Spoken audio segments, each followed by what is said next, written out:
Em meio à pressão política de aliados de Jair Bolsonaro contra a prisão domiciliar, quais são ainda os desdobramentos jurídicos desse caso? O nosso entrevistado agora é o presidente da Associação Brasileira de Constitucionalistas Democratas, Marcelo Figueiredo. Doutor, bem-vindo à Jovem Pan mais uma vez. Boa noite. Boa tarde, um prazer. Doutor, a questão jurídica ainda, falando, os dobramentos, desde ontem estamos discutindo essas questões e hoje o senador Flávio Bolsonaro chegou a declarar que não foi o ex-presidente que fez qualquer tipo de postagem nas redes sociais, mas sim ele, parlamentar, filho do ex-presidente. O senhor acha que isso interfere alguma coisa numa possível decisão futura do Supremo de se tentar reverter essa situação ou não? A situação já está posta, aí é uma questão de tempo. Olha, eu creio que não há dúvida que o presidente, de alguma maneira, descumpriu a determinação do ministro Moraes e, portanto, ele poderia ser sancionado. Mas também é verdade que existe todo um problema aí, vamos dizer assim, se o próprio ministro ou se o Supremo teria a possibilidade legal de determinar aquilo que foi determinado por ele, ou seja, a Constituição brasileira não tem nenhum dispositivo que diga o que eu posso dizer ou o que eu não posso dizer. A regra geral em casos assim é que se eu ofender a honra de alguém ou se eu causar um dano a terceiro, eu posso ser processado criminalmente, etc.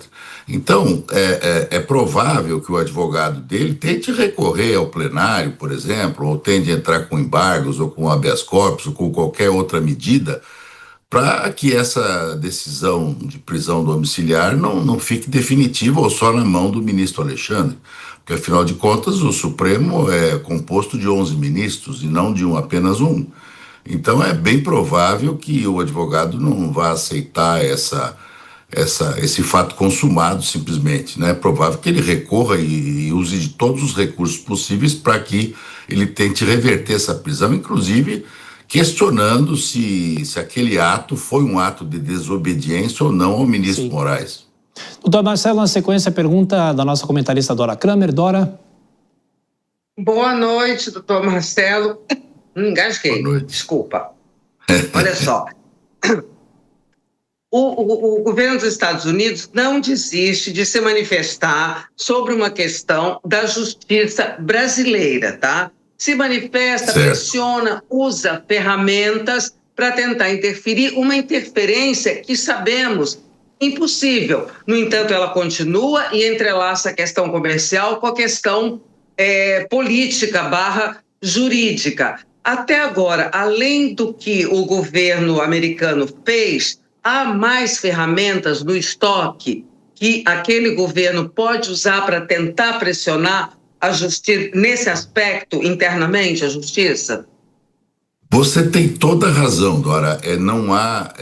Não tem qualquer lógica ou justificativa o que o governo americano tem feito, De fato, da mesma forma que nós não podemos interferir nas decisões da justiça americana, eles também não podem, de maneira alguma, opinar sobre essas questões aqui no Brasil. Quer dizer, não tem nada uma coisa a ver com a outra. De fato, isso é totalmente sem sentido, jurídico, inclusive, eu acho que até o próprio presidente Trump sabe disso, mas ele faz uma jogada política.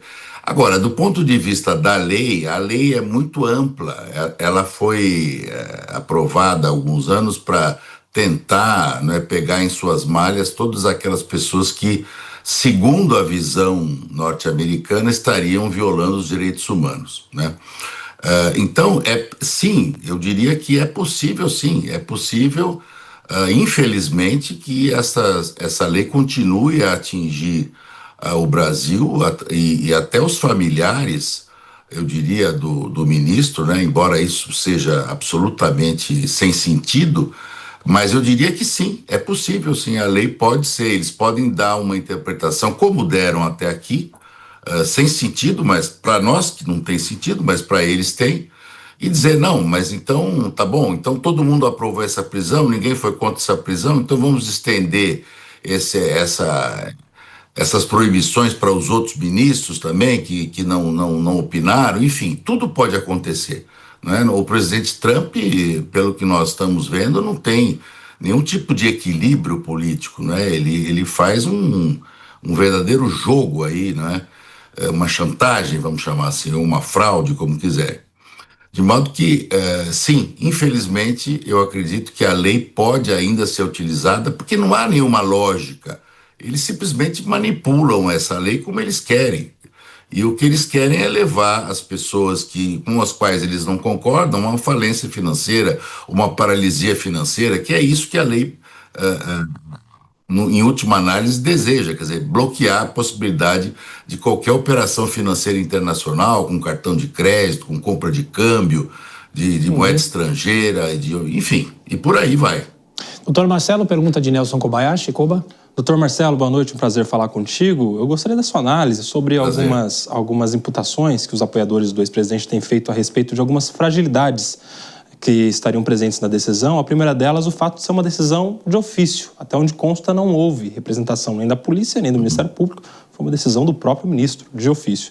Essa é a primeira questão. A segunda, o fato de ser uma decisão monocrática, diferentemente, inclusive, da decisão anterior, cautelar de tornozeleira eletrônica.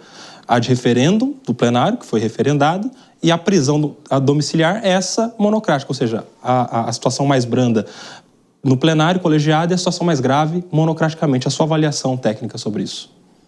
Eu creio que esses elementos que você levanta, muito provavelmente serão discutidos pela defesa do presidente, e não há dúvida que, desde a própria proibição, digamos assim, de manifestação nas redes sociais, o que já é extremamente discutível, não é?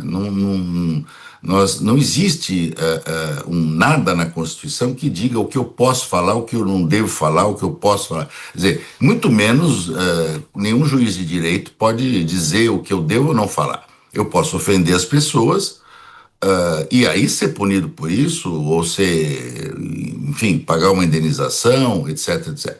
Então, infelizmente, no Brasil, o que tem ocorrido ultimamente é eu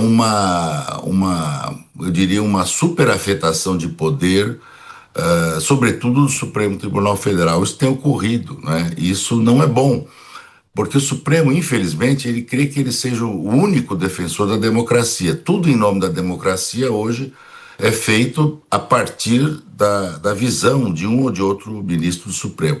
E não vamos nos esquecer que a democracia vem do povo. E o povo e seus representantes eleitos legitimamente é que devem, não é, dar a última palavra sobre o direito, sobre a justiça, sobre as leis, etc. O que infelizmente nós estamos vivendo é uma espécie de poder moderador, né, tupiniquim aqui do Supremo Tribunal Federal, e isso para o bem e para o mal, né? Eu acho que esse exemplo aí daquilo que se pode dizer ou não pode dizer, eu diria que qualquer advogado criminalista vai contra essa decisão, né? Não se pode dizer a um político, a um ex-presidente da República, ou um deputado, ou qualquer pessoa, o que ele deve dizer, o que ele não deve dizer, né? Então, acho que nós estamos vivendo um momento de muita tensão, de muita, vamos dizer, um momento em que todo mundo acha que estamos violando o direito, a Constituição, a democracia, mas eu não vejo assim. Acho que as pessoas têm o direito de se manifestar, não é? Não vejo nenhum problema das pessoas manifestarem na rede social, desde que não pratiquem fake news, que não façam apologia do ódio, enfim.